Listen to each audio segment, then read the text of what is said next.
Welcome to this review on methods used to study the brain. In this video, you'll learn how MRIs, CT scans, EEGs, and PET scans are used to help researchers understand the brain. There are three major approaches or methods that can be used to study or image the brain. And the first category is radiation. We'll be looking at that.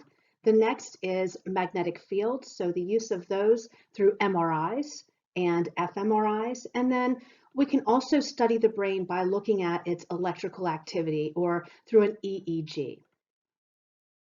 Let's first take a look at brain imaging with radiation. The first one I'd like to share with you is the CT scan. If you look in the lower left-hand corner, you'll see an image, a screenshot of brain images from letters A through H, and these are images that were taken using a CT scan. So a CT scan uses a series of X-ray beams that are passed through the head, and then the images are developed on sensitive film. And so what's happening is that you're getting cross-sectional images of the brain that show the structure of the brain, but these images are not showing the function. Now, if you look at the image up on the left-hand corner, you'll see that these are images that are providing information about activity. And this is from a PET scan. And here we have three different PET scans. You look at the first image on the left, you'll see a normal or typical PET scan or normal or typical individual who's had a PET scan. And so we see here consistent metabolic activity throughout the cerebral cortex. In the center image, what we see is an individual who has Alzheimer's dementia, and we see in particular reduced metabolic activity in the temporal and parietal lobes. So if you look at the activity of both the image on the left and the image in the center, it's very different. And then we can see the image on the right, and we see that this too is different. And this individual has frontal lobe dementia. And here we see reduced metabolic activity in the frontal lobe. So how is this done? How is this type of testing done? Some of you may have had a PET scan before, or you may have had a family member who's had a PET scan, so you might have some familiarity with this type of scan. It is providing very important information about the activity in the brain, and it's doing this because the scanner is detecting radioactive material that has been injected or inhaled. And it's not just the material itself that it's detecting, though. It's detecting the activity of this material. So some of the commonly used material that might be used in this type of imaging could include oxygen, fluorine, carbon, and nitrogen. And then when this material gets into the bloodstream, it goes to areas of the brain that use it. So oxygen and glucose accumulate in brain areas that are metabolically active. And when the radioactive material breaks down, it's giving off, and this is beyond what you need to know for your test, but for some of you who might be curious, it's giving off a neutron and a positron. And when a positron hits an electron, both are destroyed and gamma rays are released. And so gamma rays are detecting the brain area where the gamma rays or gamma ray detectors are detecting the brain area where the gamma rays are emitted. And so this type of method is providing the physician, it's providing the neuroscientist, it's providing them with information about the function of the brain.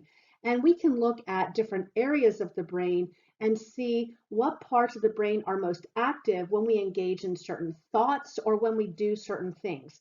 So a person might be asked to be, they might be put into a PET scan, and then they might be asked to imagine playing tennis, for example, or they might listen to music, or they might be asked to think about someone, let's say that they're studying love. They might want to know how love is shown, or is, what happens in the brain when we feel love. And of course, there are different types of love. So we might want to study maternal or paternal love, so being a parent and having the love towards your child versus the love you might have towards your partner. And so they could ask a participant to be in the PET scan, and while they're in the PET scan, they might be asked to think about their child. And then they might later be asked to think about their partner, and assuming they love their partner. And so then we would likely, very likely, we would be able to see distinct differences in activity in the brain between these two types of thoughts. We might also want to study things like how do the brains of individuals who are very talented in music differ than those who are not as talented when both are thinking about music or when both are humming or both are listening to music. And so we could look at activity differences in the brain in particular areas that are associated with music. We also could look at brain activity when someone is looking at an advertisement.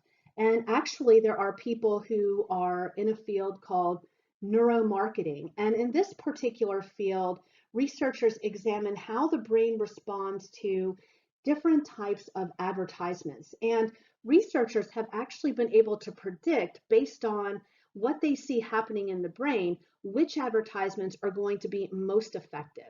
And in particular, I remember reading each year, I like to see what the neuromarketers have had to say about the Super Bowl advertisements. And it's very interesting to see. You can see that as the advertisement is taking place, they show in parallel, and you can just do a search for neuromarketing and the Super Bowl, and you can find this online. And you can find that you'll see that the advertisement will be playing and you'll see the brain activity taking place in the individual watching the advertisements. They're playing that for you as a viewer online. They're sharing this with you. And what they've been able to predict is which Super Bowl ads are going to be the most effective. You know how these ads are often ranked in terms of what's the most effective, what do people tend to like the best, and they found that those that tend to be the most emotional, that evoke those deep emotions, and they're able to see that in the brain, that those are the ones that tend to be the most effective. The brain can also be studied through the use of magnetic fields. So an MRI examines brain anatomy. Some of you may have had an MRI before, or you may have had a family member who's had an MRI. And in an MRI, the machine is generating a strong magnetic field, and hydrogen atoms in the body move. And then the magnetic field is turned off and hydrogen atoms return. And then this emits electromagnetic signals, which then the computer reads and it interprets. So the image that you saw just a moment ago, that's an example of an MRI image. Now, an fMRI is different from an MRI in that it's not providing you information just about brain anatomy, but instead it's adding to this and providing information about brain functioning. So it has the same principles as the MRI, but it's showing changes in the brain over time. It's tracking blood flow and oxygen levels. So we can also gain insight into what's happening in the brain through studying the electrical activity that's taking place. And some of you may have had an EEG before, also known as an electroencephalogram. And this works on the premise that information is processed in the brain as electrical activity in the form of action potentials or nerve impulses that are transmitted along neurons. So EEGs measure this electrical activity through electrodes that are attached to the scalp, just like you see in this image here of this young girl. And small electrical charges that are detected by the electrodes are then graphed over a period of time. And this is then indicating the level of activity in the brain. So for any of you who may have had an EEG before, you may have had an EEG because you had the symptoms of a sleep disorder.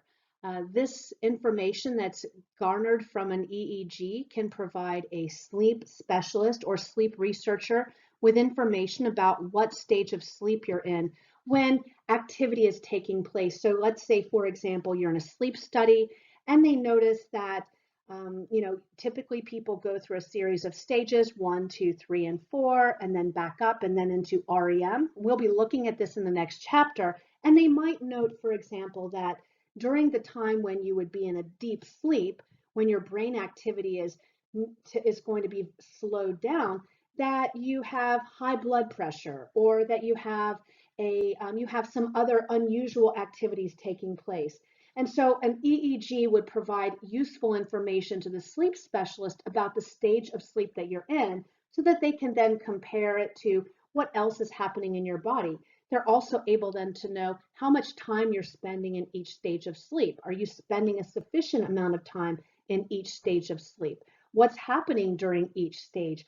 For example, during REM, typically we are in a state of what we would call paradoxal sleep, where we are essentially paralyzed. We have very minimal movement, and yet our brain is very active. So if we're in REM, as shown by the EEG, and our body is also very active, then this is indicative of a sleep disorder that we'll be looking at in the next module. This is actually indicative of what's known as REM sleep behavior disorder. EEGs can also be useful in detecting illnesses like epilepsy. They also can be useful in diagnosing other disorders that could affect brain activity like Alzheimer's. And an EEG can also, or has been useful in terms of research in helping sleep researchers to understand REM sleep and the purpose of REM sleep. So what have you learned so far in this module video? Well, overall, you learned about the importance of brain imaging. You learned about the CT scan, the PET scan, the MRI, and the fMRI. And you also learned about the EEG, which we'll be exploring more in the next module.